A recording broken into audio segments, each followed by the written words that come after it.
Let me give you a couple of stories. There's a guy. I've got a guy you got to have on the show. His name is Brian Kamaker. Okay. He's Jewish. Okay. He's the founder of Mass Resistance. I don't know if you've ever heard of Mass I have heard of Resistance. that. Yeah, Mass Resistance. He's the founder of it. Okay. So Brian asked me to help him out with something in Massachusetts called, this is where the term Mass Resistance comes from. Now it's nationwide. Sounds like a George Soros Antifa funded thing. Well, yeah. Mass Brian Resistance. is about as far away from that as you can get. But, It wouldn't be so obvious, actually. But he has something called the Parents' Rights Initiative. Okay. That he actually was able to get legislators in Massachusetts to take, and so it became a bill. And I was there at the hearings, in Beacon Hill in Boston when this was being considered. Yeah. And there were people from the public schools, teachers, people from the teachers union who were all against it. And I remember a guy who was a teacher. I can't remember from what school or anything like that, or even the subject, but he made that argument explicitly. The goal of an education is to get kids away from their parents, so that because their way of thinking is that the sorts of things that parents might do to children, or in terms of how they raise them, are not helpful or beneficial, and so we need to be prepared to intervene and take these kids out of it. That was the goal. The goal was to get them out, and then they would retrain them. Right. And the thing that I keep thinking though is you're right. We're so naive. They say what they're going to do, and then they do it. and we're like, nah. And we're standing there like, wait, what? What, Like, you said it, we didn't believe you. Like John Dewey says it. Yeah. I read Kate Millett, the sexual politics gal. Her sister has come out now talking about being in meetings with her sister in 1969, saying we will take down the patriarchy, and we will infiltrate the schools, we will infiltrate the churches, we will infiltrate the businesses, and we will take them down with porn and adultery and homosexuality. Yeah. And then you're there in the 90s in Harvard, and they're like, we're going to go into the SBC, and it's like, and they keep doing it. Yeah, and so the thing is, no, we're not going to do that. And then they do it. But notice that it's almost all of it aimed at the family. Well, here's another story. I remember a woman named Shirley Harvey. She was a Jamaican woman, beautiful family. Yeah. Husband's name is Cedric, and they had 5 kids. And Shirley would listen to James Dobson every day. Yeah. And she was just a great church lady, and she was a volunteer in the public school. So she came to me one time and she said, "You know what? I'm not sure I can do this any longer." I said, "Why?" She said, they don't want me to use the word husband anymore. Yeah. This was 1993. Oh wow. Yeah. Now you know why? Because she could refer to her partner. Yeah. Spouse, even spouse. But I don't. That's not anymore. But I'm not sure. Yeah. But and she could see what they were up to. Yeah. I could see what they were up to. This is Cambridge, Massachusetts. It's like Berkeley or like North Park in Chicago. So it's one of these sort of nutty liberal places. You say, oh, of course, that's something that happens in places like that. It would never happen in Iowa. No, it's here. It's here. Yeah. It's here. And I think part of what we're seeing here is they know that they're at war for the cosmos. Yeah, they get it better than we do. That's the thing is like they get it. They know that if they can destroy the family, then they've won. Yeah. Like they can win because they've you tie this together. You point out something in your book that this is like the most wonderful things in books are the things that are so obvious, and then somebody's like, "Did you see that?" And you're like, it's been sitting there this whole time, at the same time. and I'm like, "What?" Yeah. But you point out that in Ephesians you have that household code. Yeah. Husbands and wives, your relationship, children, obey your parents in the Lord, for this is right. The first commandment with a promise that it will go well with you in the land. Fathers, don't. Exasperate your children, bring them up in the nurture and admonition of the Lord. Servants to masters, masters to servants, that whole household code. And then finally, my brothers, go to war. Go to war. Yeah, right. Stand fast. Take up the sword of the Spirit, the shield of faith.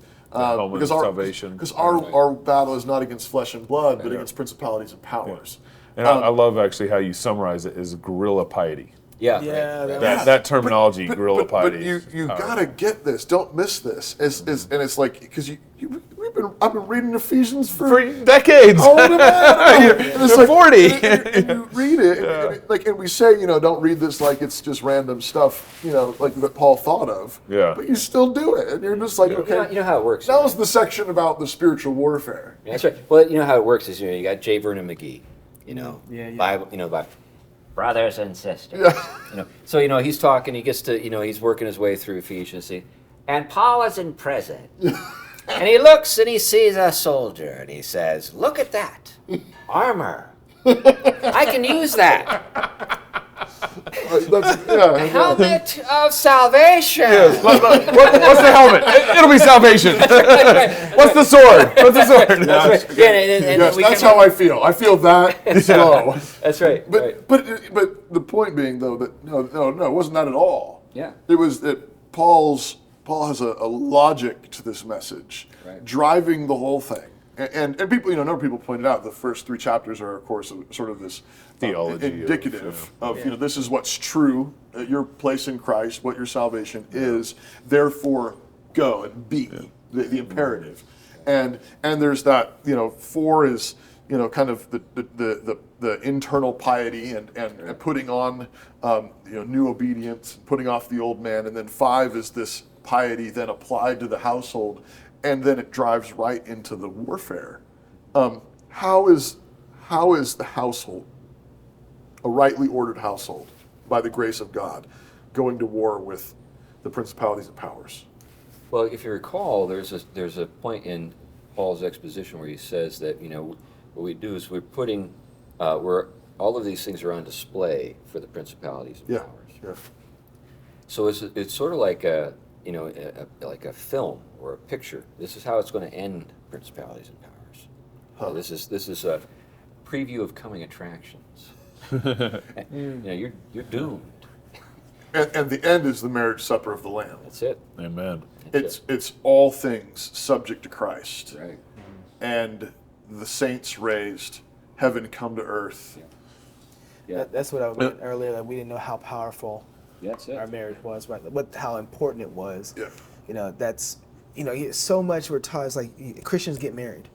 We don't understand the why and what it's supposed to be modeling. Yeah, that's right. So that was kind of like. So like you said. what happens is every role in the household is infused with a greater importance, a greater dignity. Right. Every aspect of it. So even, gasp, shall I dare say it, even slaves. Yeah. Right? Now I fully believe that in Christian civilization it tends toward the freedom of all people. Sure. And I think it tends to that freedom. Right. But even there's a dignity and a glory in being a Christian slave. And Paul gives that to him. Yeah. In Ephesians 6. You are picturing by your accepting your place, by your in this faithfulness. home, by your faithfulness, by your love of your master, by your submission. Children the same way, as you obey your parents, you're picturing the end of all things for the principalities and powers. One of the problems with the subject of slavery is we fail to, I think because of our own history in America, fail to appreciate just how universal slavery is in the history of the world. Everybody Currently every is. culture, and it's still it has a way of it has a way of coming back. And the reason why it comes back, there was a great book I read years ago that I refer to in Household, which is titled "Freedom in the Making of Western Culture" by Orlando Patterson. Okay. But he actually is a Harvard social historian, and actually a Jamaican guy. Yeah. So Come on. Yeah. Oh boy. Sorry. So this is a guy who's a descendant of slaves. Yeah. Now, but what he brings out in the book is, so are you, Yeah. and so are you, Yeah, right. and so am I. Right. We're all descendants of slaves. And slave masters. That's right, because it goes way back Both ways. everywhere. Both ways. Yeah. And so he says, You know, can't untie that knot. no, he says Yeah. one of the things that was a surprise to him is just the fact that he went into it when he began the research, thinking this was a unique problem in Western civilization. Yeah. But then he discovered no. And then there's a section of the book where he goes by continent, and he Yeah. gives you a picture of what slavery looked like in South America, Yeah. what it looked like in North America, what it looked like in Europe, what it looked like in Africa. Right. And I tell you what, it's ugly everywhere. Oh yeah. Yeah. Right. Oh, Yeah. And- Well, and- Americans are so arrogant because we our think we're history. special. Yeah, We're so special. we have history of we started in 1776, and we have our history is just a drop in the pan compared to all these civilizations. But the thing that really came through to me so strongly is that I'm a descendant of slaves. Yeah. Right. Yeah. Right. We all are. Yeah. Because it was just everywhere. Well, because this is the nature of sin. Well, I mean, it's not just a metaphor to say that we're enslaved to sin. I mean, that's the thing. It's like we read the Bible, and it's like we read it like in your voice. Who was the guy? Whatever. Jay Vernon McGee. It's all this like cliche stuff, and we're like, oh, that's a nice way of saying it. That that sin is like slavery, or what, Right. Because it is. No, no, it really is. Yeah, that's right. And if you Amen. are enslaved to sin, Right. you will be enslaved to men. There's just no other way about it. Well, I brought up this point, earlier about Willie Richardson in Philadelphia. Yeah. He refused to go into debt for any building program because the debtor is the slave to the lender. Yeah. And he would say to his people, "We've already done that." If the black community only could grasp that, they would be free in a lot of different But ways. this actually right now. ties into something that an important point I think that you have made in a couple of your books. A Man of the House, I think you emphasize this maybe a little bit more. But why does productive property and financial independence matter in the war for the cosmos? Yeah. Well, it has to do with what are you going to do when everybody turns on you? So This is platform building, right? Yeah, that's ultimately what it is. That's what you're talking about. How are you going to be free? Yeah. So for example, No levers. That's great. yeah, there's no like thumb screws that you can Yeah. apply to you. Right. So when you think about like the Apostle Paul and tent making. Now today, when we think about tent making, we think, oh, there's a great way to access a limited access country. We can get into Saudi Arabia, through tent making. That's not the way the Apostle Paul thought about I'll it. sell gadgets. Or people also think that tent making is so I can get into full-time ministry. Yes, that's right. So Yeah. I'm going to do this temporarily. Yeah. Right. That's right. Go ahead. Yeah, but the Apostle Paul, what tent making was, is when you get kicked out of town, what are you going to do? Live in a tent. So what he did is he has this really marvelous ability. He can mend tents. So what's that mean? Well, it means like when you're living on the road and you go to the campground and people need some help. Yeah. You got a thing you can do Yeah. for some money. So remember, So you're not dependent on people accepting your message. that's it. That's right. Hey, I can hit the road. Yeah. In fact, I I can don't make more need money. you. I don't need you. I can make more money doing that. You think I'm doing this for making money? Oh, you want to make me rich, huh? And another thing, in the ancient world at that time, the sophists were the guys who were like the Joel Osteens and the Anthony Robbins people of those days. They would go around saying, hey, if you listen to me and pay me a fee, I'll show you how to get rich and become powerful and Be happy. all that kind of stuff. And so Socrates said, that's not philosophy, that's sophistry. Right. So what philosophy is, you can't pay for a truth. Yeah. There's no money that you can pay. Right. You can't exchange money for truth. Right. It's just truth is truth. And so what the Apostle Paul did is sometimes he would say, hey, I didn't take any money from you. Yeah. Right. Because people were accusing him of trying Yeah, to that's make right. money off of him. He says, you know how I lived among you, Thessalonians in particular. He Yeah. says, I worked, and I worked for my own bread. Yeah. But it also made him anti-fragile. That's exactly right. It made him so that if he got run out of town, How many pastors do you suppose have compromised Yeah. because they were afraid they couldn't pay the mortgage if they offended so and so? They're big You want a tithers in the list? congregation. I know 'em. long I know list. names. Yeah, I can Which drop is 20. why they have to be nice. This is why they have to be winsome. Because everybody's That's real. decided Yep. that's the deal. You have to be winsome and nice, and you don't rock the boat. We want to keep the tithers. And if you start rocking the boat and saying hard truths, then the hooks come in, and then you say, all right, do you want the job and be able to pay your bills and so on, or you're gonna be on the road? So a couple of times in my ministry, I've taken voluntary pay cuts. Yeah.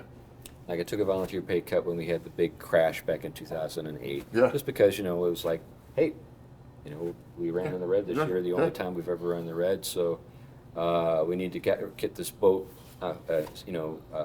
set, so I took a $20,000 pay cut. Yeah. I tell you, my people were like, Yeah. they looked at me like I was like, Are you going to be okay? that's right, yeah. Yeah. In fact, people would ask that kind Yeah. of stuff. But it deeply impressed them. Then I took a second pay cut here not too long ago because I wanted my associate pastor to have more income. Yeah. He's got his fourth kid coming. Yeah. That kind of thing. Yeah. So he needs some more money. Yeah. So obviously it'd be great if the offerings were growing enough to make that happen, but it's not happened yet. So I'll just take the cut. But that's what you can do. That's just now. What do you think what kind of message does that send to your people? Oh yeah. He That- can't be bought. Yeah. Yeah. Well, You that's can't it. be- That's Yeah. exactly Amen. right. Amen. And if you can't be bought, then you tell the truth, and you don't care. Let the chips But- fall where they may. And this is where seek first the kingdom of God and all these things be added to as well. This is where this comes in because they're like, this is the only place where the guy's telling me things that I don't want to hear. Yeah. Yeah. I'm so happy about it. This is great. This is fantastic. And people don't get how hungry the world is for someone to tell them the truth. Oh my goodness, we just got done coming from a conference, and a lot of people there are just, and it's just not. I They're wish I had a hungry. church. Wish They're I had a hungry for the church. church. Looking for a church. Yeah. And I think this is it's universal. I mean, I think you were talking about academics in Manhattan that you don't have a church. You're the only pastor in the room. Yeah, right. Can we get someone to tell us the truth all the way down the gamut? It's funny. I've been in situations like, I've said I want to be the token.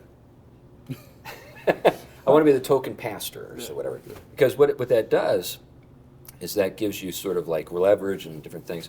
So like I remember I write. I used to do it a lot more, but I don't do it much anymore. But I used to write for like the Imaginative Conservative. I don't know if you've ever heard of it. Oh, yeah. Sure. Yeah. But those are great guys. Yeah. But they took pride in the fact they had a Presbyterian pastor. Yeah. You were their diversity card. I was like, know he's our about token that? clergy guy. He's our token Presbyterian guy. That's now great. the problem with like the Gospel Coalition is you got a bunch of Presbyterian pastors that all want to be like Baptist Tim or, Keller. yeah. Right. Yeah. They all want to be like, so they're all like kind of crowding into this thing, and they're all exactly alike. Yeah. They're all sort of grooming themselves and preening and stuff like that so that they can be pretty for whatever. Yeah. But if you get out of that and you just say, no, I'm not even going to go there. Yeah. I've never written for the Gospel Coalition. I don't think I ever would. I don't think they could pay me enough to do it. But I go to other places and they're like, wow, Yeah. we want what you got because you're like the only guy. Right. Coming from that perspective. This applies also though to all households. So Yeah. I mean, it's crucial for people in leadership. It's crucial for people in leadership that you can't be bought, if you're especially leading the church. That you are, and that's the point of having property, having other means of income, so you support your family, so you're not dependent. Now, sometimes you'll hear people say, well, why can't you just be that way without those other things? Well, if you have kids. Yeah. See, that's the point. So, if you're the Apostle Paul and you don't have any kids. Yeah. Right. It's less That's right. expensive to. Yeah, be like when you financially get secure. kicked out of town, like you're the only one. You need a single man 10 and all that stuff. Right. That's right. But when you've got kids, you're thinking like, I got to make sure that Junior's fed, and my wife is taken care of, and all this kind of stuff. Yeah. And that's a legitimate concern. Yes. So like when I was on Cape Cod, I was a pastor of a church there, and I knew the denomination that I was in was drifting in a direction that I wouldn't be able to go. Yeah. So that's when I got into real estate, and I began to build up a portfolio, and I got I created my exit ramp. So you got some vision.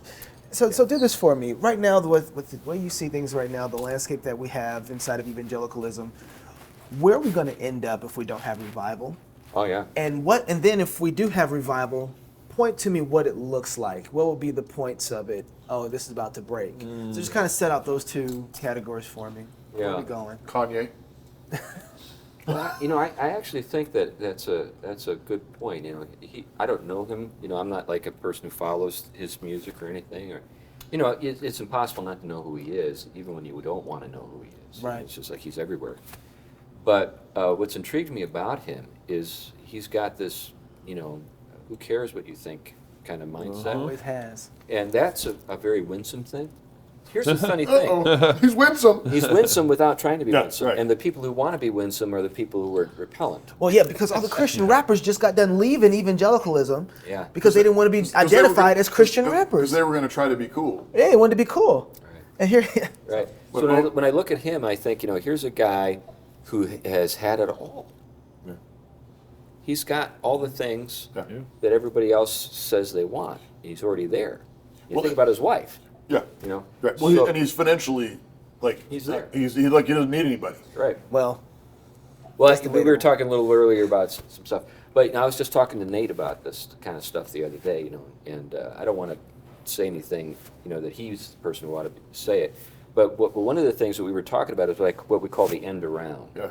And what you end up having is sometimes in this sort of evangelical world, you've got these sort of gates, and they're located in places like, Wheaton, Illinois, or, Yep. or Nashville, New York. or yeah. Yep. And so there are these gates, and then there's all these people who are like trying to get through those gates, and they're all basically patting each other on the back all the time, endorsing each other's yeah, books. And stuff Oscars. That's right. That's right. And then a person like Nate gets his book, it made into a series on Netflix. Yep. Uh-huh. And they're like, "How did you do that?" yeah.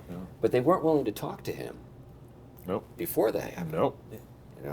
Now they're like, be my friend. Yep. Oh yeah. Well, and one of the funny things that God does, is he he inspires a man to invent the Gutenberg press. Yeah. Right. He inspires a Right, man yeah, to. no one was thinking like, But- I know, let's do a printing press. By the way, he said Yeah. press it all and it died broke.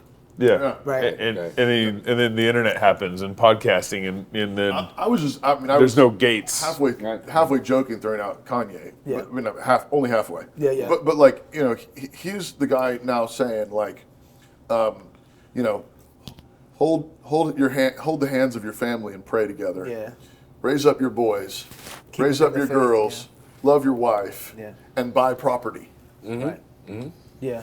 Like, Yeah. I'm like, Yeah, if there's anything that I could say to people, I think, I wrote a little thing that was entitled "From Social Justice to Household Economics," okay. because I was in that kind of social justice world for a while. I even when I was in that world, I had second thoughts or reservations about what I saw or was involved with. But the thing that there were just a number of things that I knew because of my own background, but also I saw kind of played out in the lives of people I knew.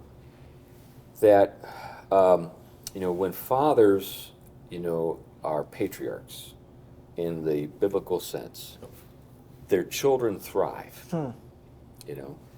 And when you're thinking about the welfare of your for example, one of the things, one of the books I like to commend to people is a book called The Millionaire Next Door. I don't know if you guys have ever heard of it. Yeah. Now, one of the things about that book is that the typical, what they discover in that book is that the typical millionaire is not what you think. The typical millionaire is a guy who's like got a wife he's been married to, for 30 years. He's got 5 kids.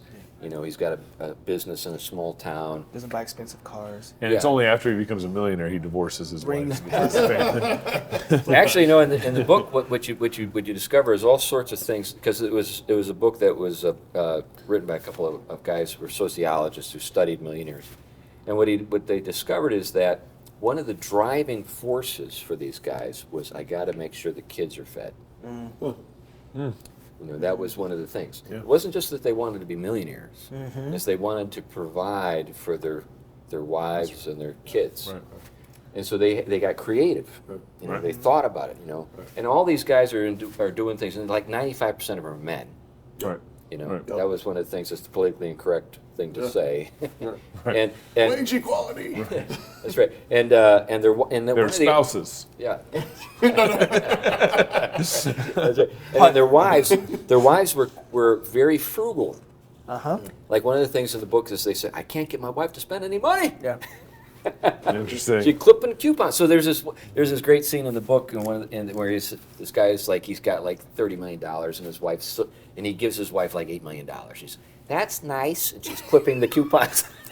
Thank you for I know you. It's very important. Now, the real question is, did those sociologists become millionaires?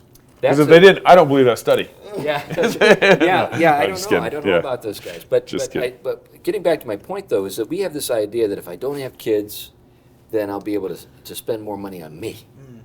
That's what all these Manhattan people are about. Right. But what happens is when you really love your kids and you really want what's best for them, you sacrifice, take risks. So like when it was time for me to leave my church, I had built up a real estate portfolio. I had 18 tenants. I had property in 3 states. I had 2 people working for me. I did this on the side as a pastor. My church was growing. We actually built $1 million addition while I was doing it. I was young. Well, but when I left, when I resigned that church, my family didn't even notice a drop in anything. But all of this it strikes me is because men thrive when they have something meaningful to work for. Yeah, that's right. That's right. When they understand that what to provide for their wife and to provide for their children is meaningful, and at least I think an old traditional view at least saw that as meaningful. But I think Christians, of all people, I mean, Paul says that a man who doesn't provide for his own household is worse than an unbeliever. We of all people, that's heavy. We of all people ought to know the meaning, the significance of providing for, we're building something that's this microcosm of the cosmos, a picture of the end, and something that's displaying to the whole world and to the principalities and powers that Jesus won and is winning. And that makes a man stand up tall and work hard and stay up late and get up early and lose sleep and lay his life out for his wife and for his kids. And turns out in the world that God made, a man who works like that typically gets pretty wealthy.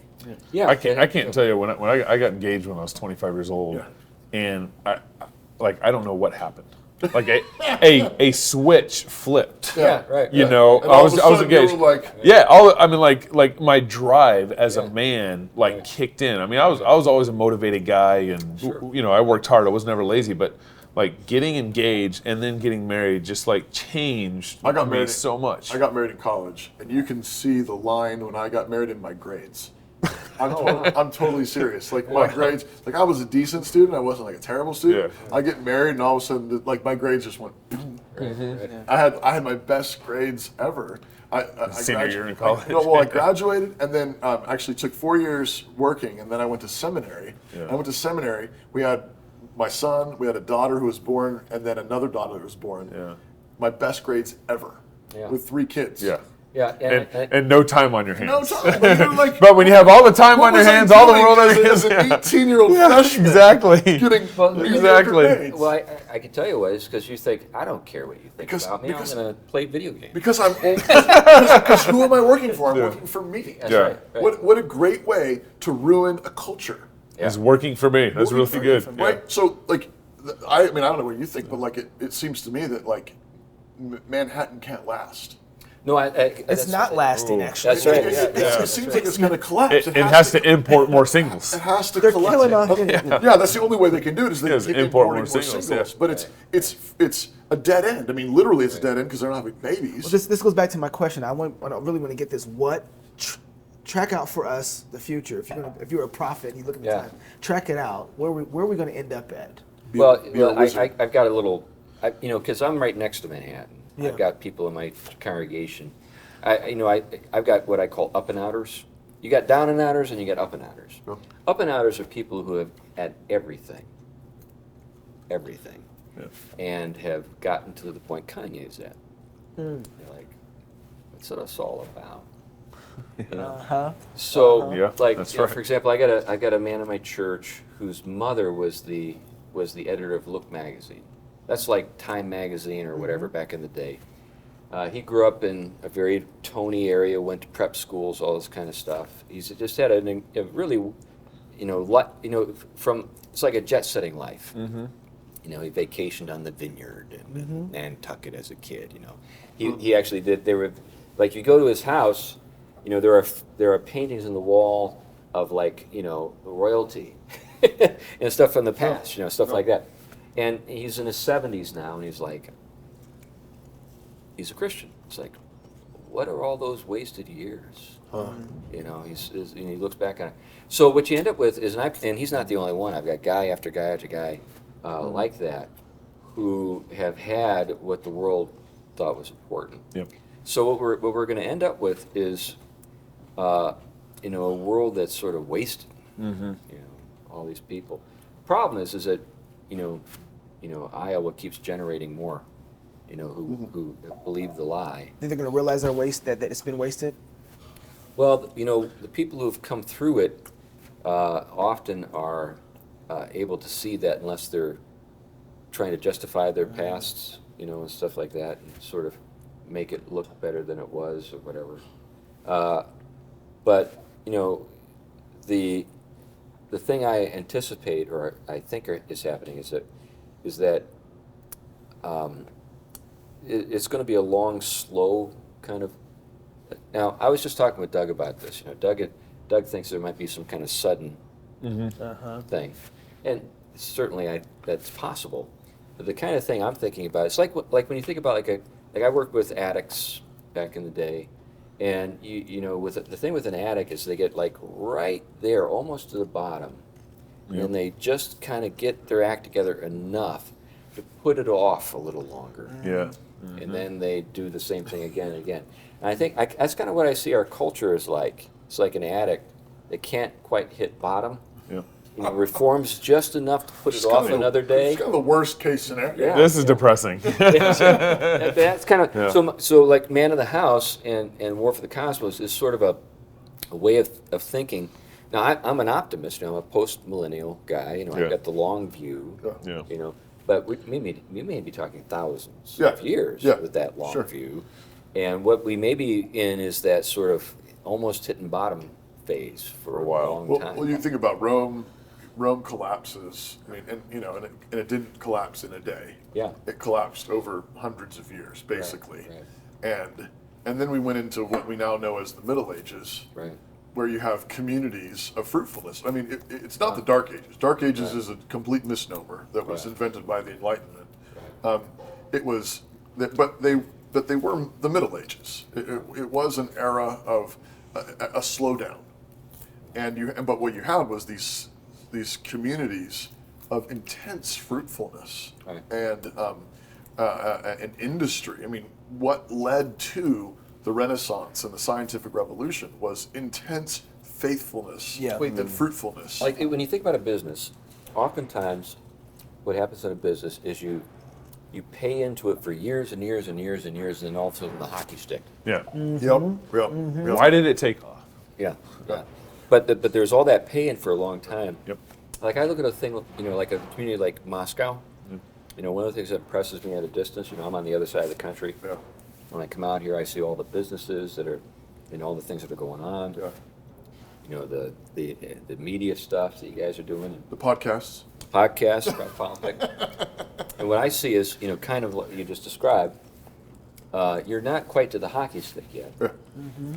but there's a lot of fruitfulness and a lot of positive stuff going Well, on. one of the things I think That's two generations too. one of the things that Right. slowed the Middle Ages down was most of these most industrious communities were monastic communities. Okay. They weren't having babies. That's right. Right. They weren't having families. You hit the Renaissance and the Reformation, and suddenly you have this mass explosion, a population explosion, happen right at the same time Yeah.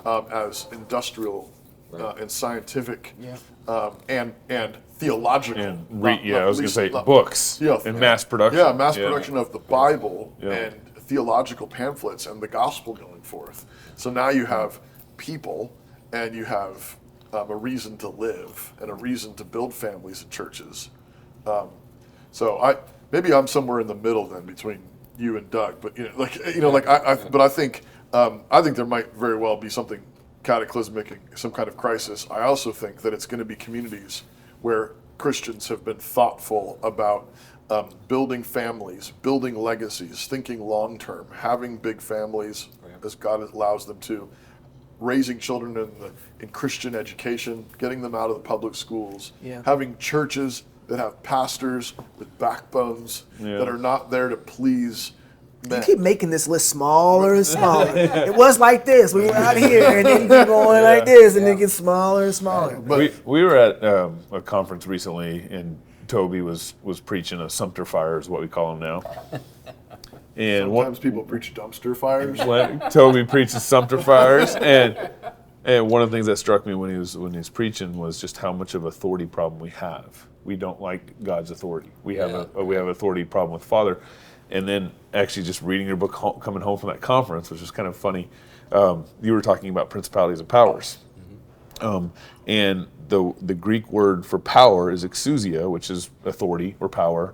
But that's the same Greek word that Jesus uses when he says, "All authority has been given to me, in heaven and on earth." Right. Go, and so that we're at war with the cosmos. The principalities and powers know it. Mm-hmm. The church doesn't really get it, doesn't really know it. Right. And Jesus came to reclaim what Adam broke in the garden. Right. And Adam, God, Jesus always had the authority.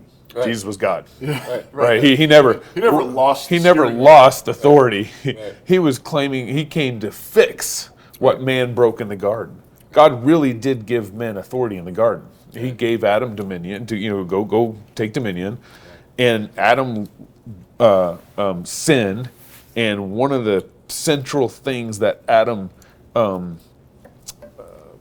lost was his authority in this world. Yeah. And Jesus comes and he dies, rises again from the dead, and then the Father gives his Son, the Son who became man for us, that authority that we lost in the garden. Right. But it's just striking to me that the principalities and authorities, the principalities and powers, know the play to run. Yeah. And yet the church, Jesus died for our sins. Jesus died for to retake back the authority that Adam left, and we still don't get it. And we don't wield, and pastors don't wield that authority from the pulpit. You have J.D. Greer, the president of the SBC, tweeting not too long ago that we need to eradicate all hierarchy. Really? Did he actually tweet that? No. Shut up. Hierarchy, as you know, means sacred order. Right. To eradicate the sacred order. I just finished. I'm not done yet, but I've been chugging my way through The Conservative Mind. Oh yeah, Russell Kirk. Russell Kirk. You got me on that too. Thank you. Which is like I don't know, the Bible of modern conservatism or something like this. Imagine if conservative is after in honor of him. Yeah. But I've just been chugging through it since like last January or so, and I'm in the last 100 pages now. You're doing great, man. That's a tough. Yeah, but the thing that has struck me, like if I've soaked anything up from it all, is that the thing that conservatism is actually really trying to conserve is hierarchy. Yeah, yeah. That's right. It's the goodness of dominion. Yes. Right. And dominion in the sense of that God gives authority, God gives and places people in positions, and that doesn't mean that it's there's a way of you can set the thing that the liberals are afraid of in the best sense is that that nobody can achieve anything, but that's not what it means. It just means that there's an order, and then and the way that you ascend to various positions of authority is that God grants it to you because you've worked faithfully and you've been granted it. It's not fixed in stone. Right. It's not like in the biblical model, if you're a slave, you're always a slave. No, you can be set free and you can be granted authority and you can be become like Joseph, who's then set over the kingdom, potentially. Or enter into a promised land. Exactly. You can get married, you can buy property, you can save up and buy your freedom, you can, all these things, you can inherit something by God's providence, but it's honoring God's ordering of the cosmos, that hierarchy, that dominion, that authority is a good thing. That's my takeaway from the whole book. I'm just it's tons, but that's my big takeaway. It's like, it's funny you say it's that. It's good. Authority and dominion is a good thing. Right. Now, can it be abused? Of course it can be abused. Can people sin with it? Yes.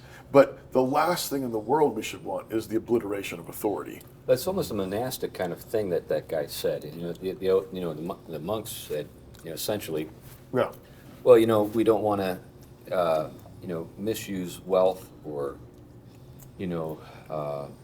give ourselves over to lust or anything like that. So we're just not going to do any of that stuff. Yeah. No possessions, no property. That's right. Yeah. That's right. Yeah. No women. That's right. That's right. So what we're saying is that what we want is a world without authority. Right. And we say we want a world without hierarchy. And are we saying that as a father you don't have any authority over your children? Is that what this guy is implying?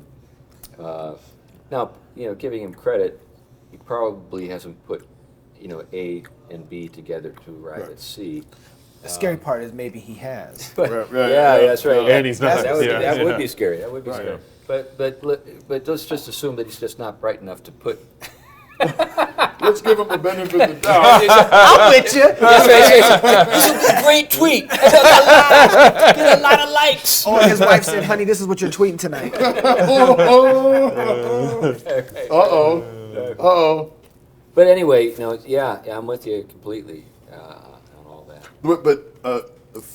And back to your point, Gabe, though, is so authority, though, is one of the most, it's part and parcel with freedom.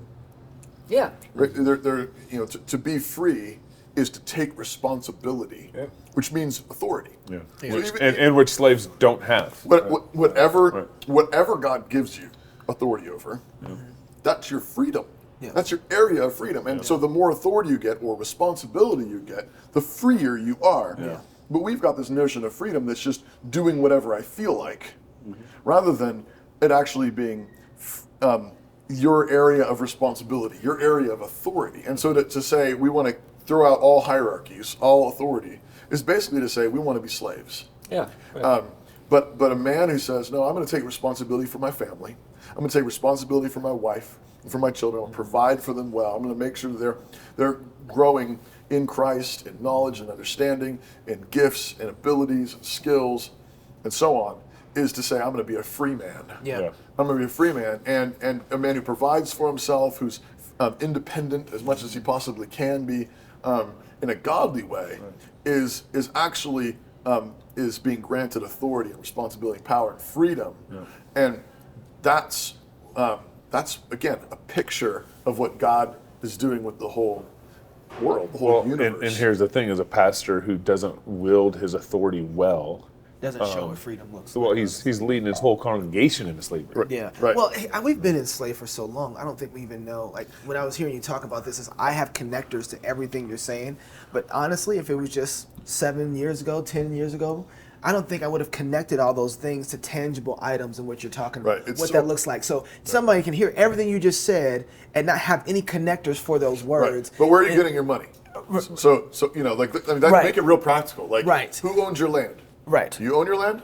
Where do you get your food from? Where do you Yeah. get your income from? How much is the government paying? Yep. How Well, much? and that's I think what Kanye seems to be getting to. That's exactly right. exactly right. Yeah. That's what I've been thinking. Like as I listen to his new album and hear these interviews, I keep thinking the really dangerous thing is that he is already making some practical connections. And I think some of this was stuff he was already connecting. He was saying a lot of this, before yeah. he was already before he was proclaiming the name of Jesus. But now he sounds like a free man. But saying it. But that's the thing is like now if he actually hooks all that up Yeah. to the Bible, Yeah. That's what makes it. he's the most dangerous. He could be the most dangerous person on the planet. Well, because honestly, Kanye was talking about like this 10 years ago Right. when his clothing line. Yeah. And he was trying to tell people how the game was run, but he sounded like a maniac. Yeah.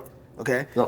And he probably was Yeah. at the time Yeah. because he was crazy. Yeah. Now, as you hear him talking about the same things, you're hearing clarity in what he's saying, settledness. It's like he kind of knew what freedom was then, Yes. but he wasn't free yet. He's seen it, Yeah. He saw the promised land. but he's still like, how is it I make all this money and I'm still a slave? Yeah. Yeah. You know? And then You got to own your Right. stuff, right? And so, but now it seems like Christ has actually set him free. Yeah. he sees a way to get there now. And he's like, It's not just huffing and puffing anymore. right. Right. And he actually said this in an interview with Big Boy. He was saying, like, before, I was doing it all for me. Yep. Yeah. And I was huffing and puffing, and it was making me go crazy, and that's why I had my breakdown. Yep. He says, now, I've given it all. And he actually says, you know that saying, Jesus take the wheel? He says, I let Jesus take the wheel. It's all his now. Yeah. He says, now I'm just serving him. So what? So now, so to wrap it up, what does revival look like? Give us practical steps on what revival looks like and how. Because one of the things I thought from your book is that this is almost an individualistic thing in one sense in a community, right? But so you're in a community, in a church community, but it really does take a father to stand up and be a father. Oh yeah. And no one else can really do that for that guy. He's got to do that, you know. So just kind of paint that picture of revival for me. Well, you started off on a really good note with the fathers, you know, getting a sense of what their responsibility is for establishing their households. And when these households are established and functioning well, everyone thrives. The wife thrives, children thrive, that kind of thing. So, and then there's a fruitfulness that just becomes even more fruitful. You know, so like in philosophy, you know, sometimes they talk about fecundity. It's the idea of fruitfulness. And so those things that you do that lead to other kinds of goods, that's what you want to do. You know, so in other words, something that has, you know, sort of the kind of a cascading effect, and it gets better and better. So Turns profit over and over again, and it expands and grows. So, you know, in the early stages of anything, there's a lot of hardship, there's a lot of sacrifice, you know, there's a lot of changing my way of doing things, hard things to you know, it's hard to get a handle on yourself sometimes. But then when we see this, you know, when we get to this whole matter of revival, you know, they talk about the word, you know, the word revival means, you know, to make alive again. Yeah. That's what we're talking about. So, you know, if we're talking about being alive just as an individual, I don't think we'd be satisfied. What we want is families that are alive, communities that are alive, you know, churches that are alive, a nation that's alive, a world that's alive. Right. You know, we want to see this sort of growth of fruitfulness going, you know, sort of in sort of, you know, this expansive and. So how does that fruitfulness start? Well, I think it does start with the fathers. You know, it does start with men. I do think that as men, it's hard sometimes to accept that because, you know, it's a heavy burden. You think, I don't want to have to do that. I'd rather play video games, that kind of stuff. But, you know, your point you made earlier, Toby, about the idea that, you know, when you had some responsibility, it gave you a reason to make the sacrifices and do the work that you need to do. Right. And I've seen this again and again in different settings. Now, where it tends to break down is, you know, sometimes over the generations, children can take things for granted, you know, stuff like that, and, you know, fail to carry on the things that faithfulness they've been taught. Yeah. But ideally, you know, what you have is this sort of building on. So getting back to Nate, you know, that was Nate's wife's Heather. Heather. Right? Heather, Yeah. yeah. So Heather was talking to me the other night at the banquet. She said one of the first things that Nate told her is that he was going to live in Idaho, Yeah. you know, in Moscow. Yeah. You know, and so if she didn't want to live in Moscow, then probably this relationship shouldn't continue. You know, because, and what was that all about? Well, I assume it had a lot to do with the fact that his grandfather's here, his father's here, his, you know, extended family is here, and there's a lot of sort of like, there's a lot of momentum, there's a lot of legacy. Equity. You know, equity. Yeah, lot that's a lot good way being to put it. built. A lot being built, Yep. and he can kind of take it to the next level. Yeah. You know, so That's right. he's received, and now he can take it to the next level. And so now we're seeing some things in his ministry and his work that they're like, wow, that's great. Yeah. You know, My wife, when we're chalk talking, you know, let's say some Beth friends that were counseling in marriage or whatever, or there's problems going on. My wife is like, man, women are dumb, but the man really does dictate everything. The culture really does flow downhill from the man. Right. And it's my wife doesn't let the woman get away with anything. No, she don't play that. But it really, and we don't want to admit that all this mess around our house, all this mess around our productive property, all this mess around our city is essentially at our feet. yeah, we'd like to be able to, well, like Adam, blame it on his wife. Right. Yeah. The woman you gave me. I've just, She's dumb. I've just seen just with the culture the way it is right now, especially from where we've come from, me and my family. After repenting, the first thing I need to go do is kill that serpent that's in my wife's ear. It is constantly the push for women in our culture not to be submissive to their husband, and I have Or to not say, to build the house. Oh, not, but that's Right. all. That's all of it, though, Right. right? That's Yeah, all connected that's to it, it. Take right. them out of the place where they have the most power, Yeah. the most effectiveness in the Yeah. home, right? Uh-huh. And so I've constantly have to portray the beauty of it in every way. Yeah. You know, so Continually cast the vision Right, right. of. Because let's be honest, a woman that is submissive to her husband makes his job easy. But what does it mean for a husband to make her job easy? Oh, baby, this is awesome. This is beautiful. You're amazing. Oh my Praise goodness, her, look what yeah. God gave us. I want her to praise her. I want her to know. But I that's- want you to say her name at the gates. You know what I mean? Yeah. But that's what makes it. That's what God is calling a man to do. Yes. So it's not just you get to have the remote control. No, that's right. Like to be the head of the household. It means that you take responsibility for this whole project. Yeah. I mean, a biblical concept of the household means that you understand your household is a lot closer to a business Yes, right. than a roommate situation. Yeah. Right. You need to be thinking in terms of my job is to make people. Like what our household does is make people. Mm-hmm. Or production factory. We are, yeah, and we make fruitful people, and in order to make them well, it's not just an assembly line. You know, it means you gotta have, you gotta tickle them, and you gotta feed them peanut butter and jelly sandwiches, and you gotta have movie night, and you gotta dance with them in the living room, and you gotta take them hunting and camping, and you gotta, all that is what goes into making people, like holistic people, and you gotta pray with them, and you gotta take them to church, and you gotta make sure they're in a good Christian school, and I mean all these things, and you gotta love them, and you gotta hug them. And you got to forgive them, and you got to deal with their sin, and you got to spank them. But what are you doing? You gotta baptize them. You got to baptize them. But you're making people. right. You're making people, and that's the most important business in the whole world. Amen. And so we don't bat an eye at the idea that a CEO is a boss. If you're Well, we're starting. We'll start Yeah, to, we're but starting. But like I mean, He's gonna be called a spouse we're or something changing at that some title point. right now. still as of this day, if the manager at the Chick-fil-A says you're not doing your job and says no, you got to do it this way. Yeah. You got to do it that way, or you're going to get fired. Yeah. And the boss is the boss. Why? Because at least we still worship money enough to say, follow, to yeah. say if we're not To know what's good for if the this. business, if the business is not succeeding, then Nobody gets paid. Nobody gets paid, and so you're fired, right? So at least we understand authority when it comes to getting the paycheck. That's right. And the thing is that we have a bigger paycheck in the home. Oh man, yeah, that's right.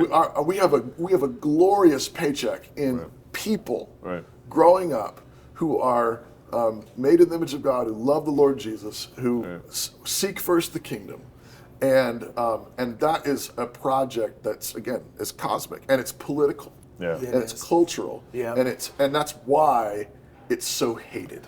Amen. So what do the feminists hate most of all? They hate a woman like your wife, like your wife, like my wife. Right, they do. Who loves being a wife, who loves being your wife too. I don't leave anybody out. They definitely hate I it. love Annie. Hey, Annie. A woman who loves her glory. Yeah. Who loves her husband, who respects her husband, who wants to bear children and raise them up. As many as the Lord will give her, and to the glory of God, and just does it joyfully, and serves her husband and serves her household in whatever way she possibly can. Yep. They hate that. Yep. Yeah. They hate it. Why? Because it's so powerful. Yep. Because it is going to take down principalities and powers. Years ago, I read a Table Talk article where the writer said, everyone wants to kill the dragons, but no one wants to change the diapers. Right. And that's Right. Yeah. Everybody wants to be a hero. I think PJ O'Rourke said, no, everybody wants to be a hero. No one wants to help mom with the dishes. similar Yeah. sentiment. Hey, I'm out of beer. Yep. It's time. Chris, thank you for doing this, man. Yeah, Thanks, glad man. to be here. Yeah. We'll be with you in just a few days. I didn't even know about the stories of the SBC. Yeah, well, but You got a bunch of those. I want to hear these. You might have to. You got time to? I know. What's You your better. schedule looking like?